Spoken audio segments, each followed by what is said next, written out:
this is a relatively new role with Blackboard, and so just a little bit about me is I came into education as a second career, but I've spent 14 years as a director of online learning, and helped build programs, building IT staff and instructional designers and things of that nature, and built one of the largest online presences in the state of Arkansas, because you may have noticed I'm not from around here, right?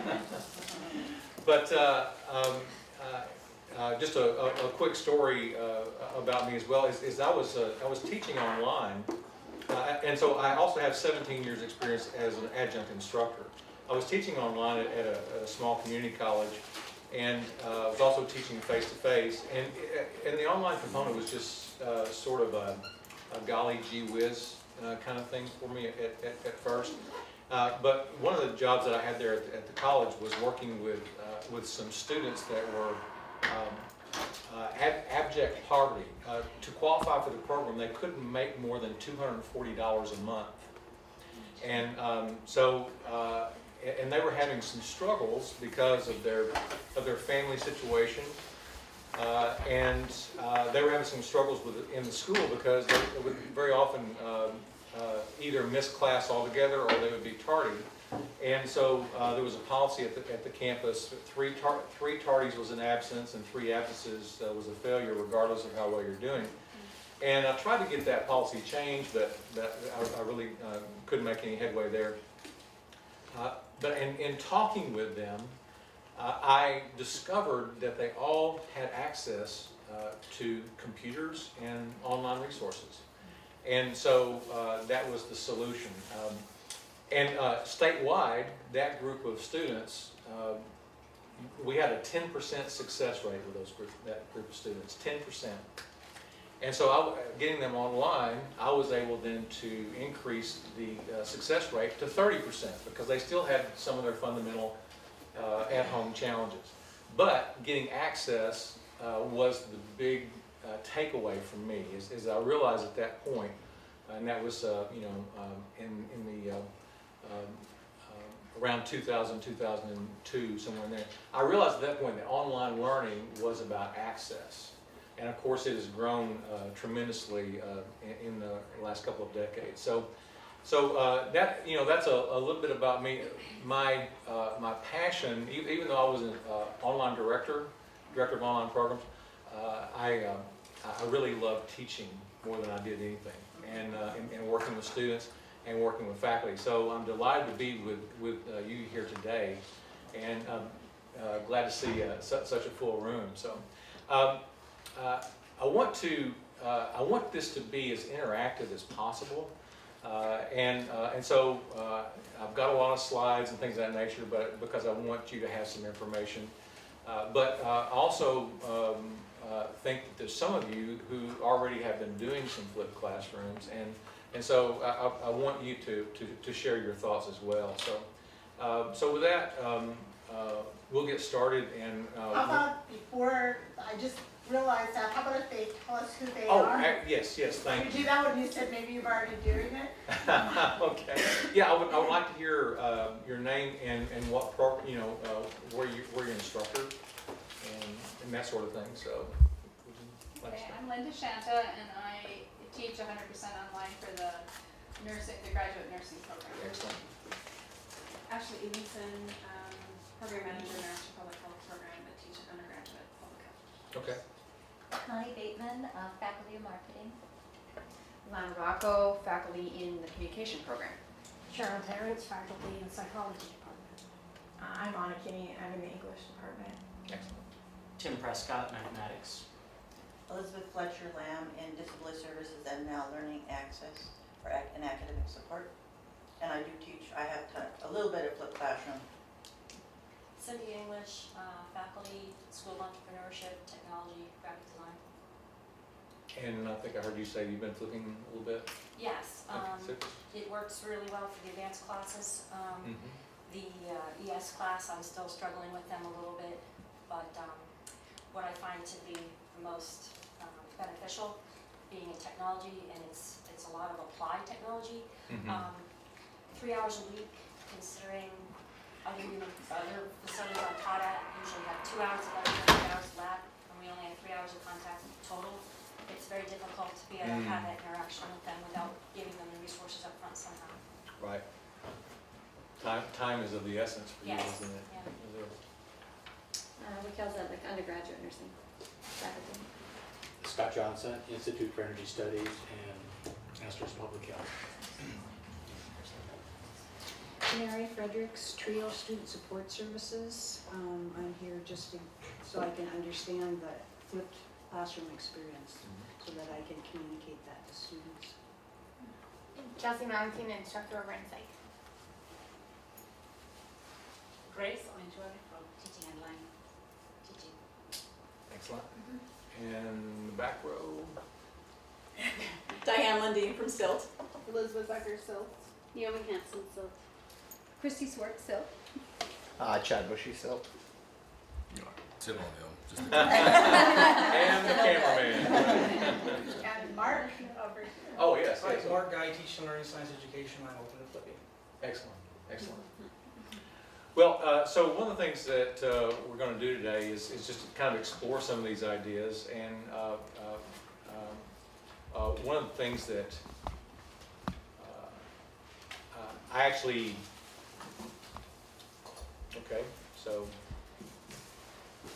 if I can get my PowerPoint presentation to advance, there we go. I'm going to show you some things. We're going to talk about flipping a classroom within Collaborate. So some of the things I'm going to show you is a new version of Collaborate called Collaborate UltraView that some of the features are ongoing, and so they're still in development. And so the legal statement here is that some of those aspects may change between now and the time we actually go with production. So I just want to have that information for you in advance. And of course, here's our objectives for the day. And my screen is really tiny, so I'm going to have to turn around here so I can see this. When Lori first started talking to me about this, my understanding was that some of you have experience with this and some of you don't, and so it's a sort of a mixed group. And so I wanted to start off with a defining aspect and review some of the techniques, looking at some of the Blackboard components that might fit into that, and examples of how you can do that. And really the goal for the day is to expand awareness. So so that's where I would like you to interact with me quite a bit, and of course addressing your interests. So if there's something that you want to raise, please feel free to do so. And are there any specific things about flipping the classroom that you would like to learn when you walk out of the room today? Yes, ma'am. Well, we were just discussing here that we've done some flipped class in the last few years, and students don't tend to love it, even though you explain it to them in the beginning and maybe once or twice more. It's like, wow, she didn't teach me anything. She was just, you know, just doing these things like busy work, or so, you know, that kind of thing, because homework may be busy work at that stage. It depended on the level. Oh, because, yes, because newer people, Because the essentials class, even though it's a 300 level, I have freshmen all the way up to seniors in there, and so it's almost an overload that you don't know how to try to keep them motivated, because some of them are self-starters, some of them aren't. Where the fourth level students, especially in graphic design, they know that there's a lot of work to do outside the classroom. So and if they don't listen to the lecture, right? If you have that online, then right. And usually I have a tendency to not reinvent the wheel, because in graphic design there are so many good resources out there. I mean, put in your assignment sheet, this are the resources you must cover by the day and be ready to discuss them when you come to class. So absolutely, and those are all. We're going to talk about some of those kinds of things, because it is a different model of delivery, instructional delivery, and so there is some preparation you need to do with your students. There's also just, some challenges in terms of helping them understand the benefit of that, because a lot of times they'll only see that as I have more work to do. Two quick stories. I was when I first started out, I was a counselor, and so I was teaching online. So they put me in charge of all the online students, and so. Student came in, wanted to drop an online course, and I said, well, why would you want to, I'm just curious, I said, here's the paperwork, I'll help you with this, just curious why you want to drop. And he said, well, it's not like a regular class, And so I said, okay, well, what do you mean by that? He said, well, regular class, you walk in, you sit down, and 45 minutes later, you walk out. He said, this is work. And I said, well, online learning may not be for you. I understand that. So there is an additional workload, and so with the online component, some of your traditional students may be used to the more traditional delivery method, and so there is more responsibility placed on them to get resources and to follow up with that. But also it has some benefits of learning as well. I was going to tell another story, but I'll save that for later. Okay, so let's start off with basic questions of why flip a classroom. And not only, obviously you wouldn't want to flip it just because it's a trendy thing going on right now. So what are some of the reasons that you want to do that? So this is an interesting slide. In 2010, a study was done by Poe et al. And they actually put an electronic device on students that monitored their skin and some of their brain activities and things of that nature. And so this was for 1 week. And if you'll notice here on the far left, obviously the circles are of distinction here, but here's day one at the bottom. I don't know if everybody can see that or not. And so there's the 7 days. So the labs sometimes were exhilarating, sometimes not. Homework, you had obviously a high level of activity going on there. Sleep, a lot of activity going on there. And then we get to class, right? And so there's actually more going on with the student while they're sleeping than there is in the classroom, right? And so as humorous as that is, for those of you who've been teaching a long time, please don't be offended by this, because I've seen some similar studies with people about their watching television, and so it's sort of it's a passive activity, and so you just don't get as much interaction going on, and so this is our challenge: is our students are not challenged in the classroom. And very often we present them with a passive learning experience with lectures. Now, I grew up on lectures. I'm sure you did too. They're very beneficial, and they're a very efficient way of delivering information. But they're not always the best way for students to absorb that information. And so that's why. Flipped classroom model has been growing in recent years. I actually, and that was the other little story I was going to tell, is that when I was teaching at the little community college, it was I was teaching face-to-face and online, and I started to discover that the discussions online were far superior to the discussions I was having in the classroom. And so I moved my discussions online in the classroom, and then we would have a meta discussion about the discussion, And so that's something I would recommend to you. So if you don't want to fully do a flipped classroom, just start with that.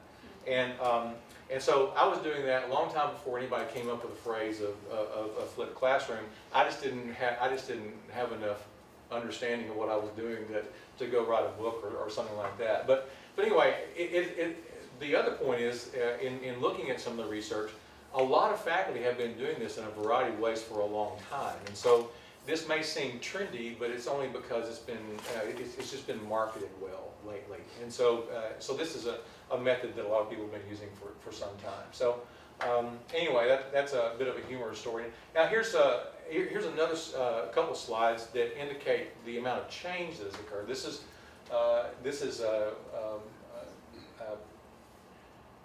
New Year's Eve in 2005, and the same event in 2013. Look at the contrast. You got a couple of phones in the audience in 2005, and look what, and it's just everybody has one by 2013. And so the mobile experience is upon us, and it is how students are very interested in accessing their information. So hopefully a flipped classroom will transform learning from a passive environment to that student says, well, you know, I just go sit down and I'll leave, you know, 45 minutes later. A passive experience to an active learning experience. And then also a traditional model of teaching is to lecture and then test. And so I'm not saying that you can't create tests that have higher order thinking in them. You can, but you have to be very, very thoughtful about that, and sometimes it takes a lot of time either to create that or to grade those kinds of things. And so, so a flipped classroom can help transform a lower order thinking process to higher levels. So what we want to do is we want to help them have a better experience than they do when they're sleeping. Transition out of that. And this is I love this slide. I do this in a lot of my presentations, so you may even see this in some that we do today. But this is the new Bloom's taxonomy, and this Bloom's taxonomy may be a new phrase or concept for you, but it's really an old concept. In the mid-50s, I believe in 1955, Professor Bloom and his team went to work on identifying how people learn, and they came up with 6 areas of the cognitive domain. And at the very bottom is you have to remember information, and then you have to understand what that information means. And then a good indication that you understand is that you can apply that in some sort of way. So for example, in the nursing environment, or you need to understand something about blood, right? And then you need to, if you're going to be a phlebotomist, right? You have to understand something about blood and about how to take blood, and then to apply that, right? And so those are the kinds of things. So most of our exams tend to work at these bottom 3 levels. Is, you know, here's the information. Do I remember? You know what? I teach philosophy, and so you know terms and people and things of that nature. And so there's a lot of lower level kinds of things about that. But obviously with philosophy, you're also doing some evaluation analysis and so on. So the top 3, people break these up in different ways. It may be the bottom 2 or the bottom 3. If it's the 2, then apply and analyze as a middle grouping, and then create and evaluate is definitely higher level. But what you want to do is you want to use Bloom's taxonomy in your assessment strategy. This is what I did, was I would, when I was doing an assessment, I would start with the bottom. I wanted them to be informed about facts and understand what that meant, apply it in a certain situation, and then I might have other kinds of assessments that would require them to analyze data and evaluate that, and then maybe create something. That might be a paper, simply as simple as a paper. Or it may be a project. And so we'll talk a little bit more about some of that in another session today. But anyway, I highly encourage you to have a copy. I mean this in sincerity. have a copy of Bloom's taxonomy at your desk when you're creating tests and you're thinking about designing your course and all sorts of, just to help you walk through that. So for example, not to belabor this, but even if you're just doing a discussion topic, I would have in philosophy, of course, you can have these great discussions, right? And so what I would do is I would start out with a question that hit the bottom two, and then I would have another question that would hit the middle two, and then a third question or a fourth question that would hit the upper two. And so that way I was walking them through all of that, and it was a great way to encourage higher order thinking, but also evaluate whether or not they really understood the basic concepts.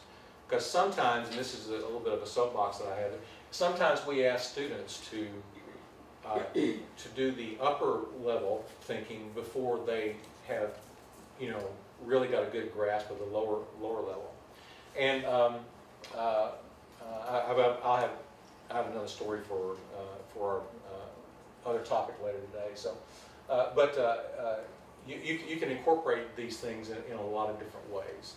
And so getting an assessment strategy, I think, is part of the flipped classroom because, has anyone ever heard of the backwards design approach? And to course design. And it's really very simple. What am I going to teach them? What do I want them to learn? And so in order for them to learn, business ethics, how will I know that they understand the different components of business ethics, right? And so I may want to have an end of term project for them, and then in order to get there, what do they have to do or know before they get there? And so you start with the end in mind and work backwards. And so I would start with the create and evaluate part and work down down to Bloom's taxonomy. So anyway, I really don't want this to be a monologue. Does anyone have any thoughts about that before we move on? Has anyone used this approach? I teach that to freshmen, and all students, but it's freshmen, sophomore, in strategies for learning. And it really does help them understand what they're doing for the test. So it is a good thing to even give this hand up to students and just mention it to them, especially if you're doing this flipped classroom, because aren't you doing this flipped classroom when you're applying, analyzing, evaluating, and creating, as opposed to when they're online learning, taking a lecture, whatever they're remembering and understanding. Absolutely. And then they're coming in to maybe ask you a few questions on understanding while they're applying it. So yeah, hadn't really put together that it would be good for the flipped classroom as much as it is. As a matter of fact, I have some handouts that I will get to you after this session. So, the one thing I like about this particular slide is it also tells you what each of those areas mean. So, some people would argue, and I don't want to divert too much, but some people would argue that, well, this is your freshman courses, and those are your junior, your sophomore and junior, and then those are your upper level courses, maybe even graduate school or something like that. But at each level along the way, you're still going to be, you can incorporate the full range of Bloom's taxonomy, even if you're teaching an intro course. Well, I think even middle school and high school use these things. Well, I mean, all levels Absolutely. use them, because when you're doing like a science project in 3rd grade or 5th grade, you want the student to be able to apply it. They do much more hands-on now. So I think many students are used to coming through K-12 with more of this experience. Absolutely. All right, so what is a flipped classroom? And what I want to present to you today is there's a book called Flipping the Classroom that is designed really for K-12. K-12 is flipping the classroom a lot, especially in the upper levels. And I was glad to see some math and science folks here today, health folks, because the STEM courses are where this is really taking off. It's much easier to do a flipped classroom in those kinds of environments than it is in the traditional humanities kinds of courses. And but you can still do that. You have to think through those things quite a bit. So the basic thing about a flipped classroom is is as you guys have already alluded to, getting your content, getting your lecture outside of the classroom so that you can use the classroom then for in-class learning activities. Now, that's where the challenge comes in, because you're placing that burden on faculty. And that's where Collaborate comes in. We'll talk about that in a minute. There's a couple of things I thought was very interesting. There's something called the Cornell note-taking method, and so you can look this up on Google. And so as the student is going through the video lecture, and one of the benefits of the video lecture is that they can stop and rewind and hear something again. Now, of course, the best practice is to break things up into smaller pieces, right? But that's not always feasible, and I understand that. But generally speaking, a 5-minute video is just what you want, 5 to 10 minutes at the most. And now you can do that by, so if you've got a topic that has 4 main points, you could have 4 videos, and so you're just covering each main point on that, and so it makes it easier for the students to get that information. But they can stop and go back, and while they're doing that, if you and you can get these resources online, Cornell note-taking, and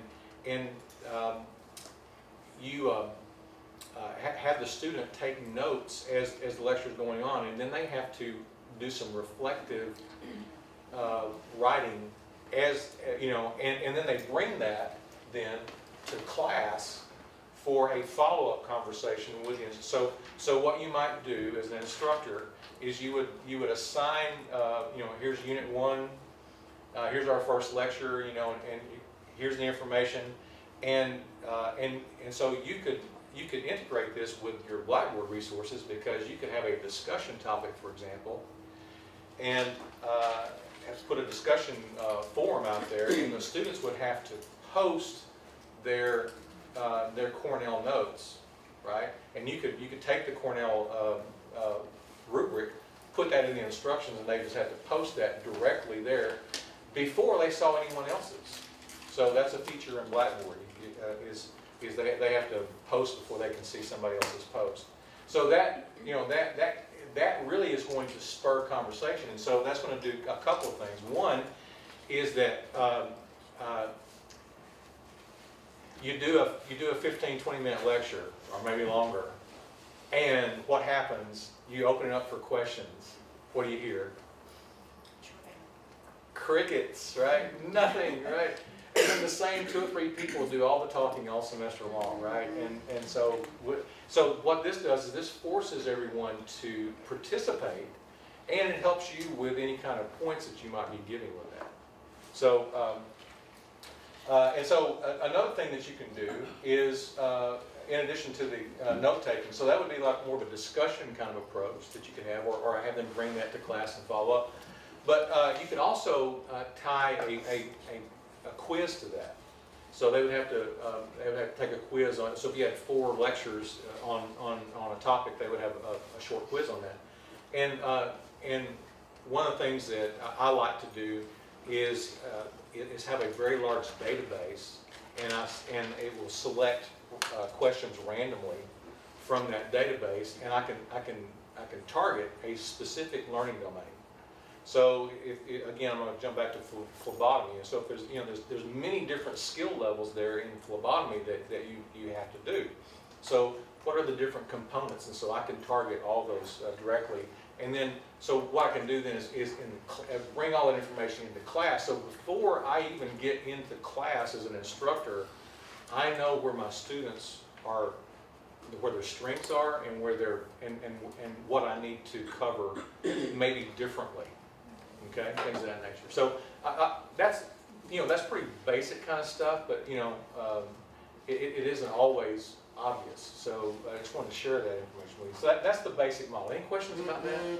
One thing to add is I kind of took the Cornell note-taking type of thing and changed it slightly, because the thing is, if they're writing reflective paper, then once again, there's all those things that you have to look at and grade. Right. So what I ended up doing was that they have to look at the resources, they have to come in with at least so many talking points depending on how many resources I posted, and I mean, whether it be a Monday's point or a self-reflection about that talking point, and then it's a roundtable discussion, and if they can help each other, or then I can interject on the things that they find that were challenging. Right. And then I have those talking points to actually build my quiz from.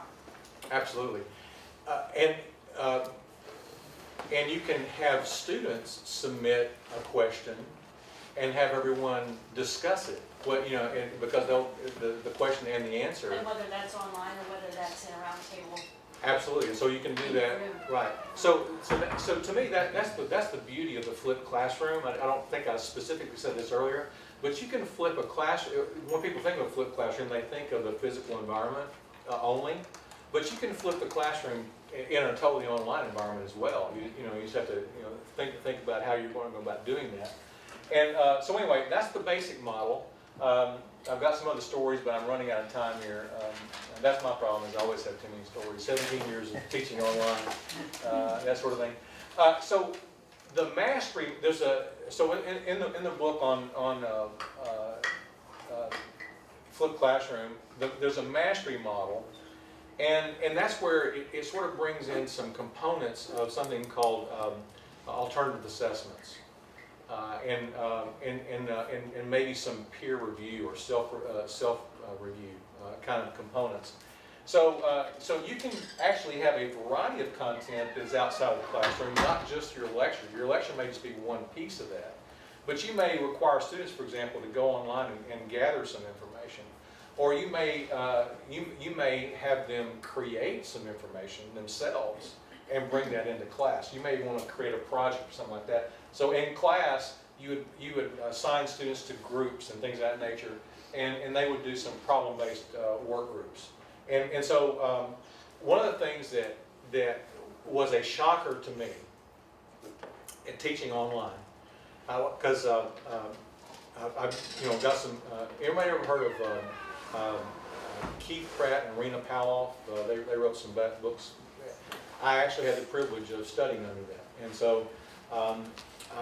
One of the things that we discussed is that I've seen instructors make this mistake, is that they feel like that on a discussion board it's too much to grade because they feel like they have to respond to everything, and that's not true. And because what you want to do is the discussion board is your online classroom, and you're not going to respond to every person. You're not going to interrupt them and all this sort of stuff. And one of the pieces of research that what's come out of online learning is that when the expert, the instructor, comments, discussion stops, right? And I've noticed that in my own classes. I didn't really realize that there was some research on that. And so there were things that I wanted to respond to. I was like, no, you're going the wrong way with this, you know. And I was delighted to see other students correct, right? And so some of think about your students. You're going to have C students and you're going to have D students, and they're going to not get it. And the A and B students get it, and they enjoy helping one another. And so that way they learn by teaching. So anyway, there's a variety of things that you can do with that. And on the mastery model, you can do some things outside of class. You can have podcasts, readings, and then problem-solving sorts of things. And so you may assign them a project that they have to do outside of class. And submission of questions for the next class, which was already mentioned. And then in class, what you can do is you can bring all that information in, and you can have students break up in groups and work through that. Now, here would be the thing, is that you probably don't want to get totally away from your lecture. You may want to, so if you're used to lecturing for an hour and then having a test at the end of 3 weeks or something like that, maybe you have a 20-minute information thing, and then you go to your flip model and start bringing these other processes. The other thing that you can do is that you can have 10 minutes or 15 minutes at the beginning of follow-up to the most recent assignments and get everybody on track before you move on to the new material. And then you can do your assignments and things of that nature. So these are some of the things that can be done outside and during class. You can do your remediation, preparing for things, that sort of thing. All right, so some of the benefits, you get much more student-to-student interaction. You get student-to-faculty interaction. And because here's the thing, is students value you as an expert. They want to know what you think. And so but you don't want to spend all your time rehearsing basic information. You want to have a meaningful conversation with them. And so they come to you then with this. And so I started employing this in my online courses. And so I would have them, they had to do certain kinds of things before they could even participate in a discussion board. And in the discussion, I had a rubric available to them so they knew what was expected. And at first, you know what happened that first week? Every class, I did this for many years, every class, that first one, they all had a cow. Yeah, I'm trying to bring it back. Right. And I would have to explain something. They would say, well, you're not teaching me anything. I said, well, my job as a teacher is to provide an environment for you to learn. But you're the learner, and I can't learn for you. So here it is, and this is how I'm going to teach, and this is how I'm going to grade these discussions. I want meaningful discussions. So I agree with Bob, gets 0 points. Okay, and so just line it up and say and stick to your guns. This is what we're going to do. And here's the thing: is that students would tell me at the end of the course, this is the hardest course I've ever had, but I learned more than I ever imagined that I would. Right? And so we believe that students love to learn, and we know that some don't, but we also know that there's a whole bunch of them out there that do. And tell you. What's that? They don't necessarily tell you. They don't necessarily tell you. Absolutely. It's the ones that don't like it that you hear from. Right. So, and I would have to have a conversation with someone and say, well, this is what I'm going to do, and so if you don't feel like that this is useful for you, then I suggest that you drop while you still can get some of your money back. You know, and I worked that out with my department chair, all that sort of stuff, and so they understood and they were good with that. So anyway, let me just do. We don't have a lot of time, but very quickly, are you guys familiar with Blackboard Collaborate? Have you ever been on a WebEx or Skype or something like that? And so that would be the analogy. It's a live interaction location, but it's part of our new learning experience, and we're integrating Collaborate into into our learning resources. And so there will be more to be said about that later. And the technology has really gotten good. In the early days, it was really rough for a lot of vendors, not Blackboard only, but a lot of other folks. But now we're using WebRTC technology, and so it's 1080p video. So it's just like you're in the room with somebody. It's just fantastic. And so there's some technical things there, but I want to and we also have designed it to be specifically educationally driven. So there are other resources out there. WebEx, for example, is used a lot in the business world, but it's designed for business meetings. It's not really designed for education. So we designed our product for it to be directly useful for education. Just a quick note here, UND, we have the Blackboard Collaborate, which is built into your Blackboard course. We have Adobe Connect, is anybody using that? Adobe Connect for doing the same thing, and then we have Polycom, Master of Public Health, uses that, and Real Presence for the desktop version.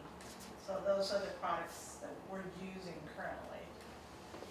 And I'm just going to pass up a couple of slides here. So this will be what this would look like. Is that you have your the people that are participating. You have a microphone and camera at the bottom, and there's other kind of resources. There's a hand raise. So if you're doing a lecture and you want to take questions, they can raise their hand, and you can stop and address that, or you can wait to the end. Like you normally, whatever you prefer to do. There's a chat area. And so over there on the bottom right-hand slide, you see some chat going on as there's a PowerPoint presentation given.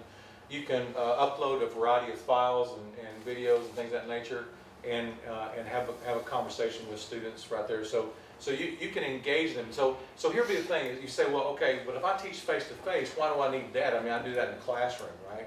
So yes, you can, but on one of the slides before, we said, okay, you can assign students to groups and have them work collaboratively outside of the class. Where are they going to do that? Have you ever tried getting a room on campus? Now, you guys may have a great way to go about doing that, but I can guarantee you that there's some students that live in remote areas or whatever, and it's difficult for them to come on campus for a group meeting, and that would be some of the pushback that they would give you. Well, you know, I didn't sign up for this. This is face-to-face class. You know, I'm not coming to class 12 times a week, you know, to go to this, you know. So what you can do is you can use the collaborative environment to give them a virtual space so that they can do their work there. Just some more of the video there. Right now, and so I don't have some slides, Lori, of the existing Collaborate, because I want to kind of the classic Collaborate. There's a variety of things that we have in there, like breakout rooms. So, for example, if you had a lecture going on, and you wanted to break students out into groups, while that, you know, after that little segment was over with, you could send everybody into these different breakout rooms. You could say, I want 3 people, and it would just create enough breakout rooms, and so 3 groups, you know, as many groups as need for 3 groups, and then they would come back and report then, right? So on their findings. Think, pair, share. There's a methodology called think, pair, share. So that is 2 or 3 people pair up, they have a discussion about something, and then they report, and then everybody comes back together and you report then by group. And so think, pair, share, and it's a much more engaging learning experience. And then what that does is that is classroom assessment techniques. You know, that's getting immediate feedback, and so you can immediately respond to what is misunderstood, or you can praise them for what they're getting. You know, don't ever forget that part. So anyway, we have some things that are coming up next.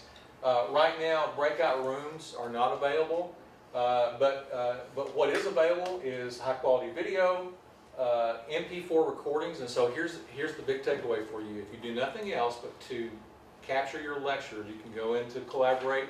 You can capture your lecture, and that's going to be available for students. Okay. And if you want to have remediation time, either online, you can do session chats and annotations on the whiteboard, etc. All right. Here's our on its way is an integration of that into Learn 9.1. So right now, if you were going to get a new collaborative, not right now, but not this semester, but in upcoming timeframes, you would have to contact IT and get a special room and have a link and all that sort of stuff. But very, very soon, we're going to have this integration. You wouldn't have to worry about that. So and this is the exciting part, is that we are also integrating this directly into our course content. So if you want to have students have a conversation about something, they can actually get online together and have one right there. All right, and we're just making some things more available. These are some things that are on its way. Polling is now, does anyone, in a flipped classroom model, what you can do is when students come in, you can poll them. And so Blackboard has some resources. I don't know if I've got a slide on that or not, but Blackboard has Blackboard Polls, P-O-L-L-S, and you can get that at the Apple store and others. But you can poll students and get their opinion about something, and then have a conversation. Now, if that was egregious to you, or if you have a class or if you have a policy that you're not smartphones and stuff like that's not in the class and all that, you could do that. Even if you're teaching face-to-face, you could do that outside of the class. You could do some surveys, get that information, and then come back and have the same conversation. So, but right now, polling is not available in the newest version, but it is in the version that you have this semester, so you can do polling. And this just indicates the instructor would see who's sided with what aspect. And working with groups and things of that nature. And also it's coming to the mobile environment very, very soon. So all right, so how do I flip the classroom with Blackboard? I've got 2 slides that are probably what you came for, right? So all that's introduction, right? First item we've already talked about, prepare your students for this experience, right? So you want to include that in your syllabus. And you want to maybe have a conversation with students the first day or the second day. A lot of times I know that departments will have requirements for things to be done on the first day. And so obviously you want to stick with that. But then if you're going to flip your classroom, you want to say, okay, now this is what we're going to be doing. Okay? Or you may want to prepare a document in advance and say, all right, this is what we're going to do and how we're going to do it. So you can do that. Communicate clear expectations. Now you can do that obviously verbally and with a handout, but you can also, what you want to do, what the purpose of this point is that if you have a project, I highly encourage you to use the Rubrics tool in Blackboard, because that will help students understand what it is that you want them to do in this hands-on portion. And so then they can use that. They can use that rubric to evaluate one another. Okay? Now, we get a little uncomfortable with that, don't we? But we also don't want all the grading that was mentioned earlier. So with this model, you get a lot of grading. So put some of that grading over on the students, let them evaluate one another, and that becomes part of your assessment of them and how well they understand something. Yes, please. Then, when you do that, whether you use just a rubric you developed or a rubric on Blackboard, one thing I did have this experience actually yesterday, the student said, well, gee, why are we using your rubric to grade each other? I'm like, well, that's part of the learning experience, because the thing is, when you actually have to evaluate someone else's work, you learn more about. Absolutely. You learn more about the work itself, and then also you can apply it to your work in the future to improve your work. So it's like a double-edged, absolutely. positive. And right, and I think that strategy is much more effective with the lower, freshman and sophomore level. You've got to work them in, but maybe even junior too, if they've never been in a flip classroom. Running out of time, but if you're teaching a graduate school program, you can have the students develop their own rubric. And then they really begin to understand what the distinctions are, the learning distinctions are, and so you really get some high level. As a matter of fact, that could be your end of semester project for them. If you're like teaching in education or maybe one of the sciences, what's the checklist that I need to accomplish this experiment? Or what's the checklist I need to do to evaluate this statistical problem, right? So love that kind of stuff. Use Blackboard to create your content, your lectures, and then use Blackboard to pair that with assessments. And so you can have some low point quizzes, and then you can have some high point projects and things of that nature. Don't call them groups. Call them, if you're going to use the word group, call them research teams or something like that, right? So research groups, research teams, and give them access to collaborate, so they have their own room. They can work, and they don't have the limitation of finding a place on campus.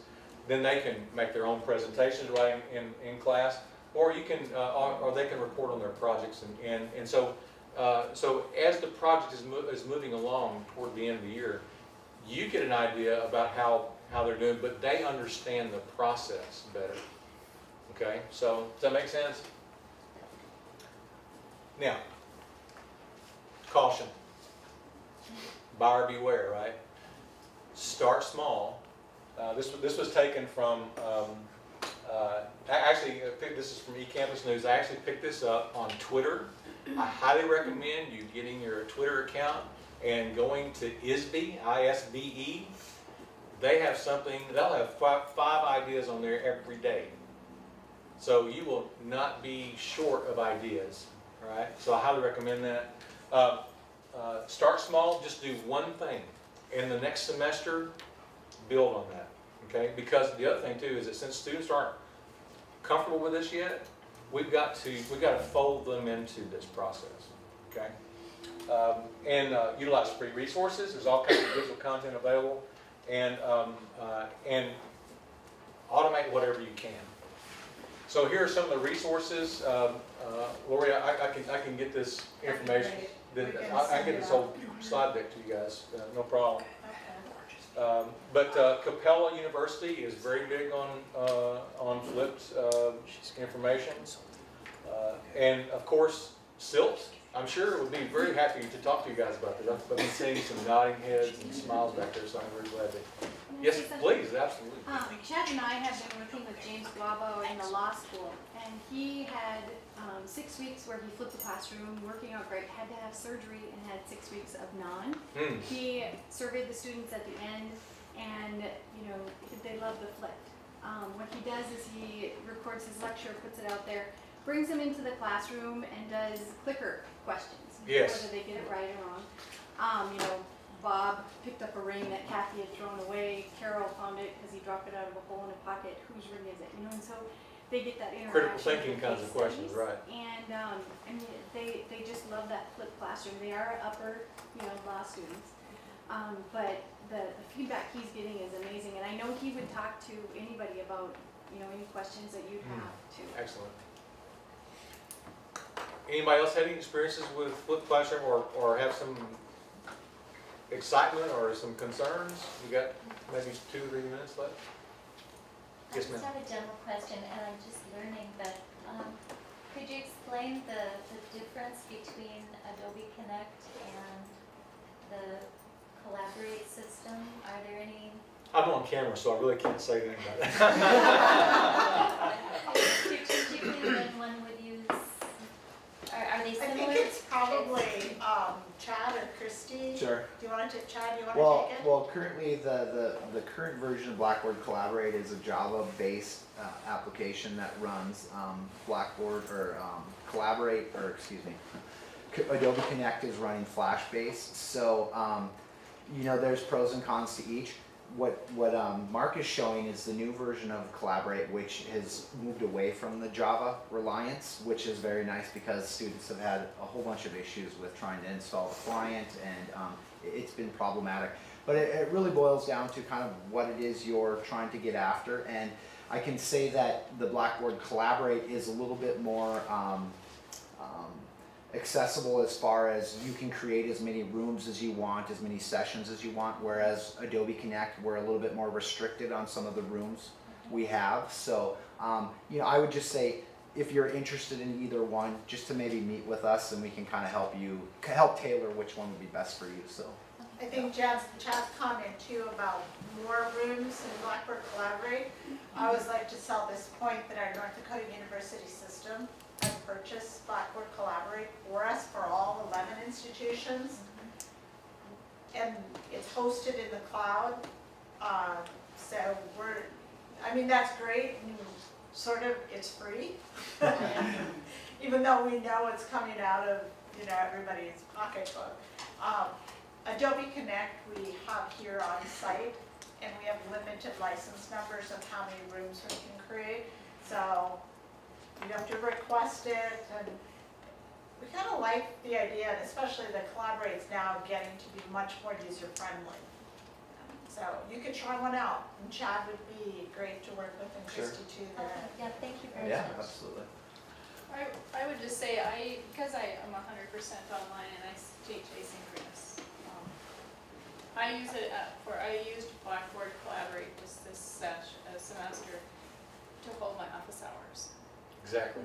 So the students know ahead of time what time, and then I have the office hours for that. So I haven't used it for instruction beyond the office hours.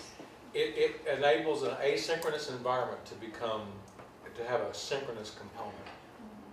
And so you can do that in a lot of different ways. And you can set up multiple different times, because if you're asynchronous, students come in, go, and Here's a great use of Collaborate that is not related to Flipped Classroom. guest speakers, because you, in both versions, you can give them a link. And so you can have your colleagues around the country come in and do a guest lecture for you. And students love that, you love that, right? And it expands their awareness. So great resource. We are out of time, and thank you so much. We're going to be back here at 1 o'clock for